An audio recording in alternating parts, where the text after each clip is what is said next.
Les tests de l'esprit. Alors, dans l'existence de l'individu, il y a certains événements auxquels il est exposé qui sont le résultat d'une programmation qui provient du plan de l'esprit ou du plan astral. Mais si l'esprit laisse arriver des événements qui proviennent du plan astral sans intervenir, donc si l'esprit a une attitude de laisser aller, c'est parce qu'implicitement, il permet à ce que ces événements arrivent par rapport à sa contrepartie terrestre, c'est-à-dire l'âme qui incarne le corps physique auquel il est lié. Donc, autrement dit, l'esprit, c'est la contrepartie cosmique de l'individu qui va chercher à amener ce dernier à évoluer, qu'il le veuille ou non. Et le but de l'esprit, c'est d'amener l'être humain à rehausser son taux vibratoire pour qu'éventuellement l'être humain ait un taux vibratoire qui soit égal au sien et comme ça, arriver à avoir un état d'unification psychique avec lui, c'est-à-dire de connaître un processus de fusion qui est complété.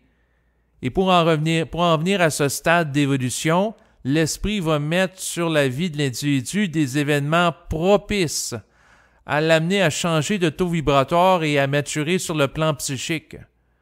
Et ce sont des tests de vie. Il y en a à différents niveaux. Et la fonction, entre autres, des tests de vie, c'est de permettre à l'esprit de regarder comment que l'être humain compose avec l'événement pour voir si l'être humain est capable de faire preuve de discernement, voir si l'être humain, à l'égard d'un événement oppositionnel, par exemple, va avoir tendance à se réfléchir, va avoir tendance à se sentir victime, impuissant. Donc, si l'événement va faire ressortir des failles dans l'ego de l'individu en voie d'évolution. Donc, amener des tests de vie, ça peut servir à faire voir la solidité de l'individu et son jugement, son discernement pour être capable de composer avec certains événements. Puis voir en termes de structure énergétique qu'est l'âme, comment qu'elle va réagir face à l'événement, si elle va être stable. Donc, les tests de l'esprit ont plusieurs fonctions. Mais c'est sûr que fondamentalement, l'esprit regarde comment que l'individu compose avec ses tests pour voir comment réajuster le tir par la suite pour favoriser son évolution, puis la finalité de tous les tests qui peuvent être faits et des événements auxquels l'individu est exposé, c'est bien sûr de finaliser le processus de la fusion.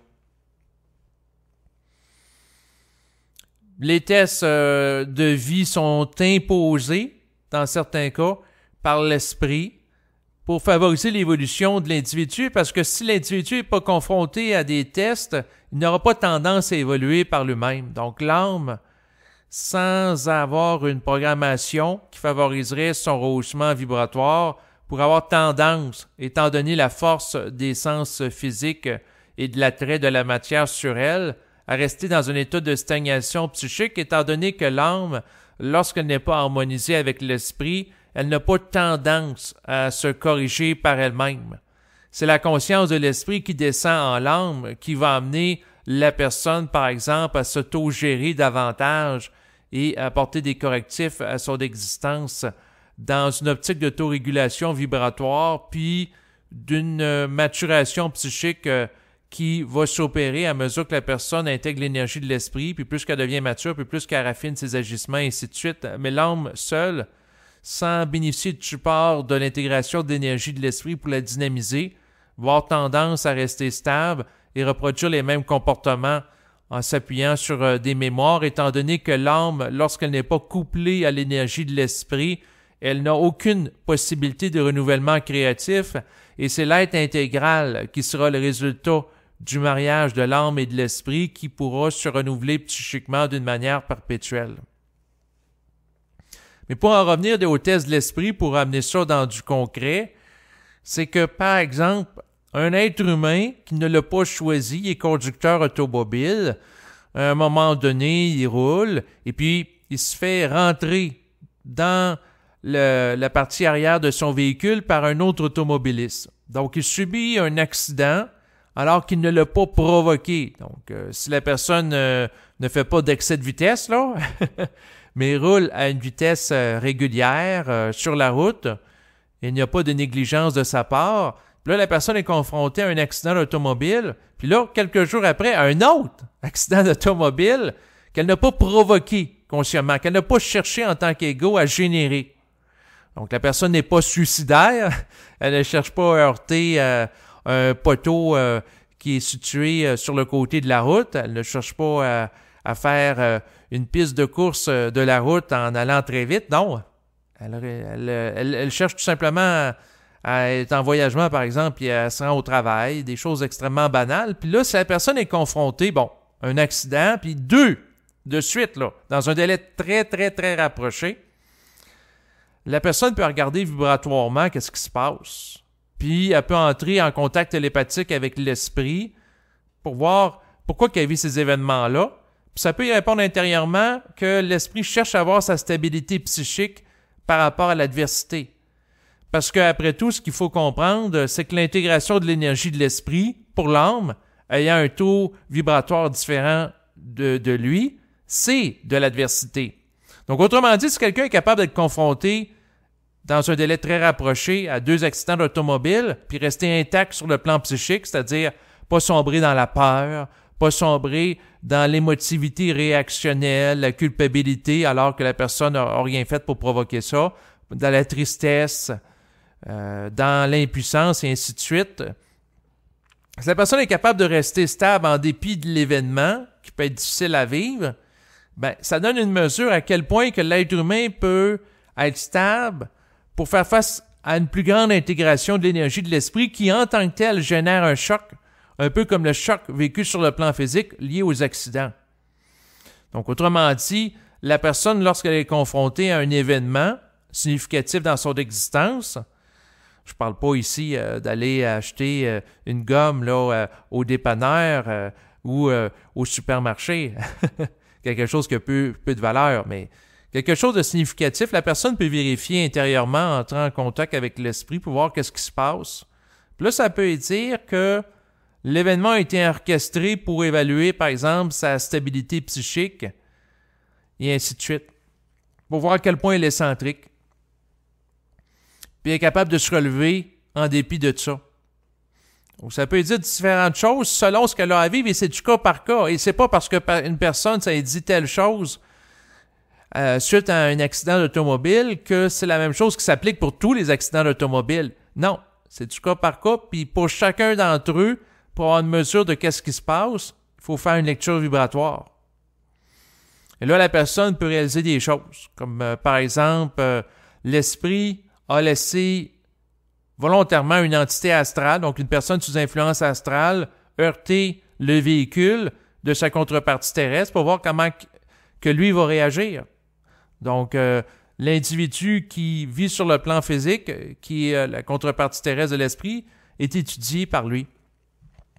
Parce que l'esprit cherche à descendre à l'intérieur de lui, puis là, il observe comment il compose à l'événement. Parce que l'événement amène l'individu à intégrer des charges d'énergie, puis lui-même, c'est une charge d'énergie qui doit être intégrée éventuellement par l'âme. Donc, si la personne est capable d'intégrer la charge d'énergie, par exemple, que représentent 2 accidents d'automobile dans une courte période de temps, puis elle est intacte psychiquement, c'est parce que la personne a une grande capacité de contenance. Et si la personne est capable de contenir cette énergie-là, donc l'absorber, ça veut dire que potentiellement, elle est capable également d'absorber l'énergie de l'esprit. Puis le but, c'est que l'être humain soit capable d'absorber cette énergie-là pour qu'il y ait l'unification psychique, donc la fusion qui s'opère, étant l'amalgame de l'âme et de l'esprit. Mais le danger par rapport à la notion de thèse de l'esprit, c'est la surinterprétation psychologique et subjective qui peut s'y rapporter. Dans le sens qu'il y a des choses de la vie qui ne sont pas voulues par l'esprit et qui n'ont aucun rapport avec des tests. Donc, si par exemple quelqu'un, lorsqu'il connaît le processus normal du vieillissement, commence à avoir des cheveux blancs qui apparaissent ou des poils de barbe blancs, si c'est un homme, la personne ne doit pas interpréter ça comme étant un test de l'esprit. Parce que l'esprit, fondamentalement, c'est sûr qu'il a choisi la programmation de l'individu sur le plan physique, mais c'est pas lui qui va dire du jour au lendemain, demain matin, tu vas avoir un poil blanc qui va apparaître dans ta barbe et que tu vas voir lorsque tu vas te raser la barbe. Non, c'est pas comme ça que ça marche. Donc, il y a une programmation biologique qui est là et ça fait partie inhérente du processus normal du vieillissement du corps physique. Donc, ça, c'est pas nécessairement un test. Par contre, l'esprit va observer à tout moment comment sa contrepartie terrestre réagit à l'égard de l'événement pour évaluer sa stabilité psychique et sa capacité de centricité. Ça, c'est sûr. Donc, autrement dit, si la personne est confrontée à des difficultés inhérentes au processus du vieillissement, comme par exemple avoir une qualité de la vision qui diminue, ensuite une diminution de la masse musculaire, diminution de l'odorat, la capacité de goûter notamment les aliments avec le temps. Donc, ces choses-là, si ça s'inscrit dans le cadre normal du vieillissement, l'esprit va regarder comment que l'être humain compose avec ça, mais c'est pas lui, volontairement, que du jour au lendemain, va chercher à provoquer ça. Donc, d'où l'importance de ne pas surinterpréter l'événementiel comme étant systématiquement des tests, puis de vérifier intérieurement, lorsque la personne est confrontée à quelque chose, qu'est-ce qui se passe, puis quelle est la fonction de cet événement-là dans la vie de l'individu. Donc, si quelqu'un, par exemple, vit des ruptures amoureuses à répétition dans un court laps de temps, ou vit des événements qui peuvent être aussi, entre guillemets, agréables, comme par exemple, la personne hérite d'un montant d'argent important dans des délais de temps rapprochés, ben, la personne a regardé avec l'esprit qu'est-ce qui se passe, parce que autant la personne peut être testée en fonction d'événements qu'elle juge comme étant négatifs, une rupture amoureuse, autant elle peut être testée aussi par rapport à des événements positifs, avoir des gains d'argent. Donc, si la personne vit des situations qui sont particulières, donc la personne, par exemple, trouve l'argent par hasard, elle reçoit de l'argent de membres de la famille, il y a un paquet d'opportunités derrière qui se présentent à elle tout d'un coup pour avoir de l'argent. Même chose au niveau professionnel. La personne, ça peut faire 1 an qu'elle cherche à obtenir un emploi, puis elle va porter des curriculum vitae à différents endroits. Il n'y a rien qui débouche. Puis à un moment donné, sans trop savoir pourquoi, il y a 3 employeurs qui l'appellent dans un délai rapproché pour lui offrir du travail. C'est comme si l'esprit va mettre en vibration. En fait, ça peut arriver que l'esprit mette en vibration différents employeurs que il envoie, parce que ce qu'il faut comprendre, c'est que l'être humain reçoit des pensées qui proviennent des différents esprits, puis les différents esprits sont en contact entre eux, parce que tout est interrelié dans l'univers. Donc, autrement dit, la contrepartie d'un individu peut mettre en vibration puis acheminer à 3 employeurs différents l'idée simultanément d'embaucher sa contrepartie terrestre, parce que l'esprit juge que c'est le temps que la personne travaille. Donc, les valves ouvrent. Puis là, la personne peut regarder derrière ce débouché inattendu, parce que ça faisait 1 an qu'elle poiretait puis ça fonctionnait pas. Qu'est-ce qui se passe? Puis là, la personne, ça peut y répondre intérieurement qu'elle a à être testée pour voir son discernement par rapport aux 3 opportunités qui lui sont présentées en termes de choix de carrière. Puis derrière chaque individu, donc chaque employeur qui lui offre du travail, ils ont chacun un taux vibratoire différent. Puis là, l'esprit essaie de voir si la personne va faire la lecture de la vibration des différents employeurs pour aller à l'endroit optimal.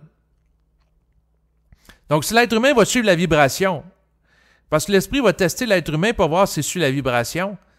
Même chose au niveau du couple.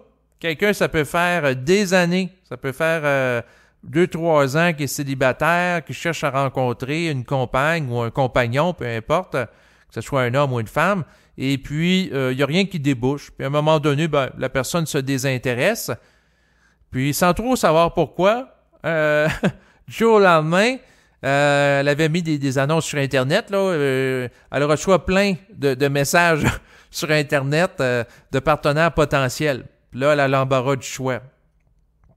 Puis là, il y a différentes apparences physiques, différents aussi de psychologie.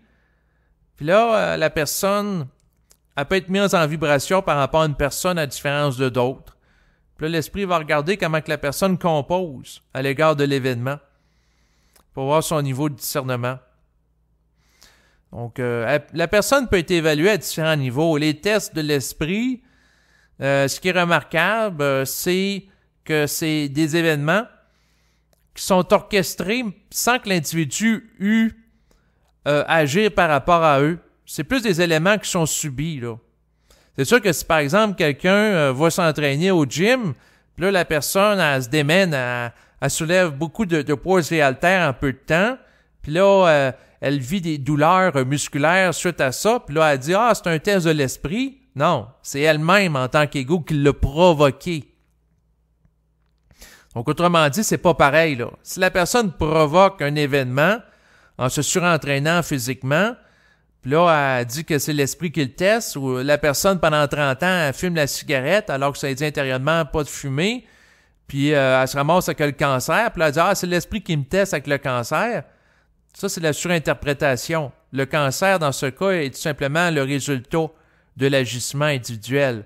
Par contre, si la personne ne fait rien de spécial, puis du jour au lendemain est empoisonnée par un produit toxique qu'elle mange sans l'avoir choisi, elle va au restaurant comme d'habitude, puis elle développe dans un délai rapproché des problèmes de santé extrêmement graves sans qu'elle l'ait cherché volontairement en tant qu'ego.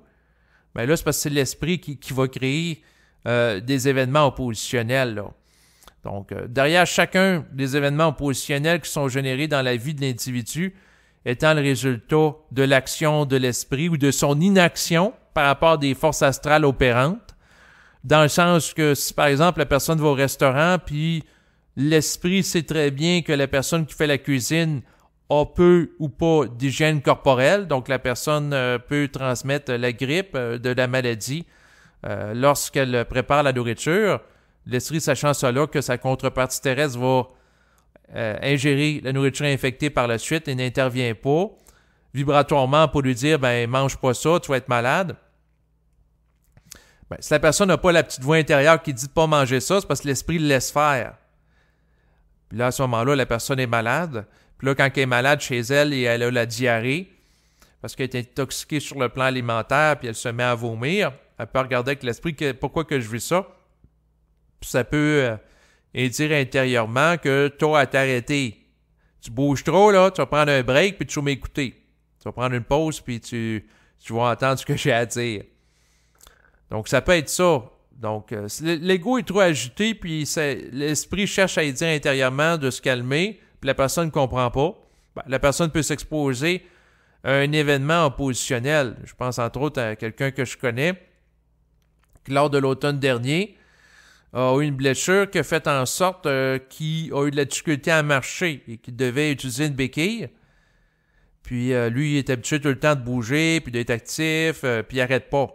Donc là, il était dans une situation où il devait prendre du temps plus pour s'intérioriser. Parce que c'est sûr que l'esprit, si la personne n'est pas intériorisée et elle doit vivre un processus de développement psychique, l'esprit va amener la personne à s'intérioriser, c'est-à-dire à avoir un état où ce qu'elle va connaître une privation sensorielle à l'égard de l'environnement, donc arrêter d'être dans le feu de l'action en faisant du sport compétitif, par exemple, pour s'intérioriser, être en contact avec lui.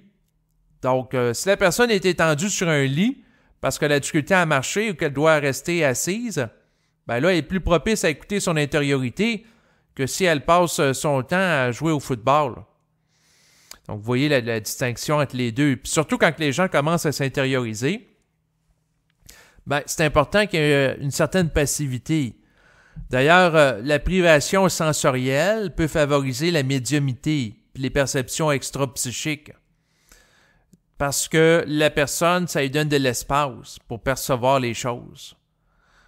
Donc, voilà à quoi peut servir des événements positionnels. Il y a différentes fonctions selon ce que la personne a à développer du point de vue de l'esprit.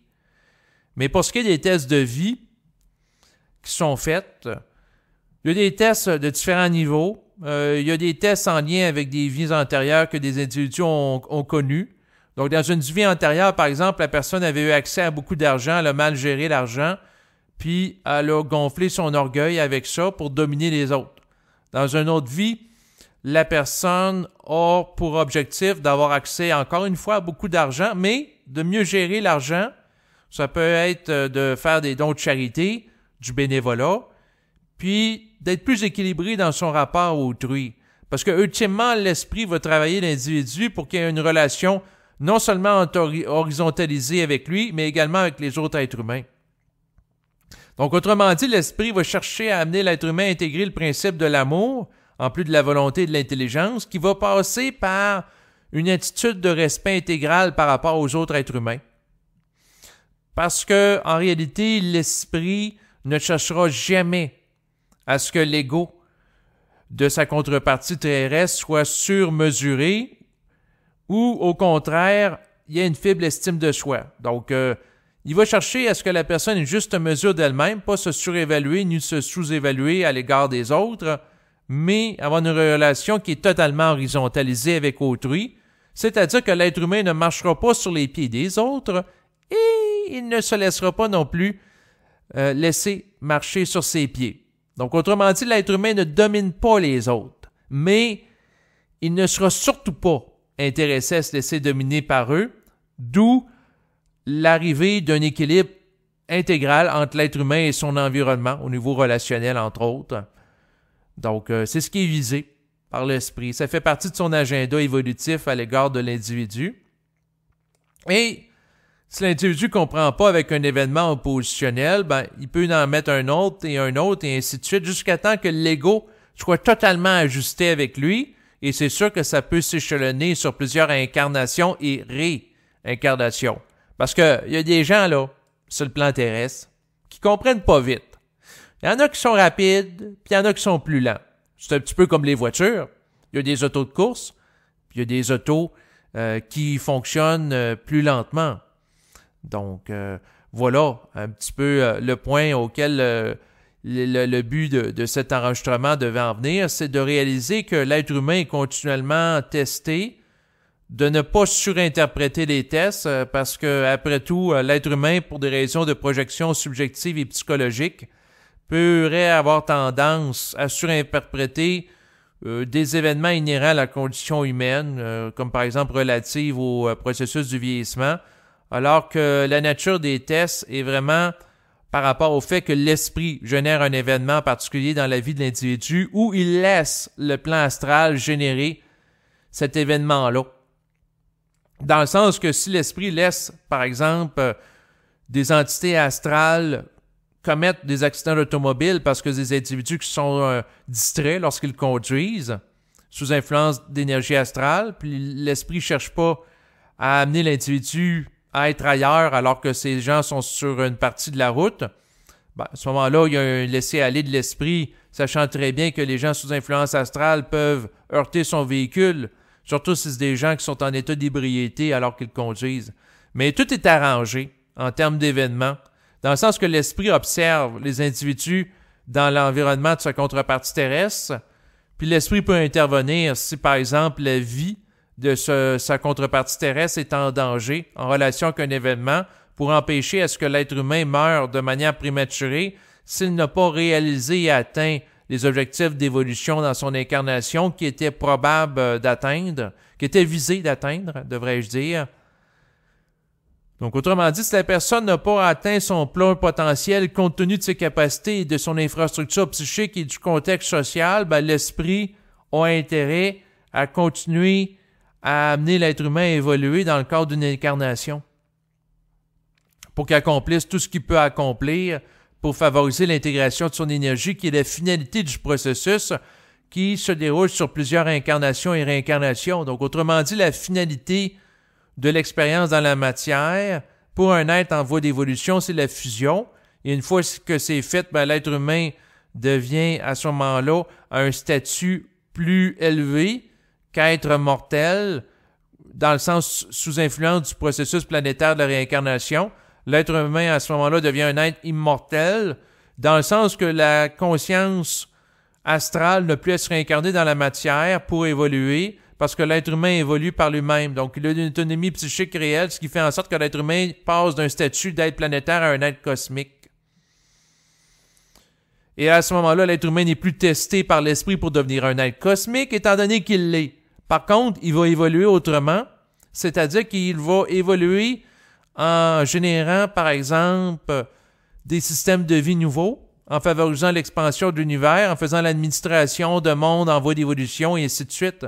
Donc, autrement dit, si l'être humain atteint un certain seuil de maturité psychique en passant à travers de l'initiation planétaire qui vise à ce que l'être humain ait une conscience qui dépasse la condition de la planète Terre pour avoir intégré les différents relatifs à l'expérimentation qui consiste à être au monde à travers un corps dans la matière, ben à ce moment-là, l'être humain va passer à un statut d'évolution différent. Mais pour en revenir aux tests initiatiques qui proviennent de l'esprit, ces tests-là ont comme visée, bien entendu, l'évolution de l'individu et ils vont avoir cours tant et aussi longtemps que l'être humain n'égalise pas la vibration de l'esprit. Puis une fois ce processus de développement qui est engendré par une contrepartie cosmique qui est plus intelligente que l'être humain, puis l'être humain qui est appelé à monter en intelligence pour égaliser celle de l'esprit est faite, ben à ce moment-là, l'être humain entame une autre phase de son développement qui est différente. C'est-à-dire, en tant qu'être intégral, l'être humain peut continuer à développer son intelligence, mais là, on entre dans un autre cycle d'évolution, ce qui n'est pas le sujet de cet enregistrement. L'essentiel de l'enregistrement, c'est d'amener à réaliser que l'être humain est soumis à des tests ou va vivre des événements inhérents à la vie, comme le processus de vieillissement, mais il est tout le temps observé par rapport à son état psychique pour voir si son mental reste intact, s'il reste cohérent dans sa psyché, s'il reste dans un état en harmonie avec la conscience vibratoire où il est décentré puis sous influence astrale. Si, dans le fond, l'être humain est capable d'être stable psychiquement, peu importe l'événement, plutôt que de vivre la réactivité émotionnelle si rapportant. Et lorsque l'être humain est capable d'être stable psychiquement par rapport à l'événement, il développe une très grande capacité de contenance, ce qui permet en réalité d'avoir une communication qui est claire avec l'esprit sans qu'il y ait d'interférences liées à l'émotivation des événements auxquels il est confronté, qui l'amène à décrocher psychiquement de son contact avec l'esprit pour se rattacher à ce moment-là d'une manière impulsive au contact qu'il peut avoir avec le plan astral qui prend le relais et qui va le désinformer. Parce qu'en réalité, les entités sur le plan astral sont des êtres qui sont encore en voie d'évolution, donc qui n'ont pas accès à la science du réel. Et tant que l'être humain est sous l'influence d'entités astrales, il ne peut pas être le canal transparent et absolu de la science du réel, c'est-à-dire qu'il est coloré en tant qu'ego et sous influence. Et sa pensée est distorsionnée en fonction de l'influence d'êtres distorsionnés qui résident sur le plan astral, qui n'ont pas intégré totalement l'énergie de l'esprit qui provient du plan éthérique. Mais lors du processus d'éthérisation, l'être humain est appelé à couper les liens avec le plan astral, à se détacher de ces entités-là et des influences planétaires pour éventuellement se libérer de leur influence, puis à ce moment-là, passer à un autre niveau d'évolution. Donc les tests qui proviennent de l'esprit sont nécessaires, sont de l'ordre de la nécessité évolutive, mais en même temps, ce qu'il faut comprendre, c'est que ces tests-là n'auront pas cours éternellement, dans le sens que lorsque l'être humain aura atteint le seuil vibratoire requis, ces tests ne seront plus nécessaires pour qu'il évolue. Sinon, comme je l'avais déjà entendu dire à un conférencier, rendu à un certain point d'évolution, l'être humain devient détestable. C'est-à-dire pas haïssable, désagréable, non. Il devient plutôt quelqu'un qui n'est plus testable, ce qui veut dire détestable. Alors voilà, c'est ce qui termine à présent cet enregistrement avec ce petit mot d'humour. Au revoir.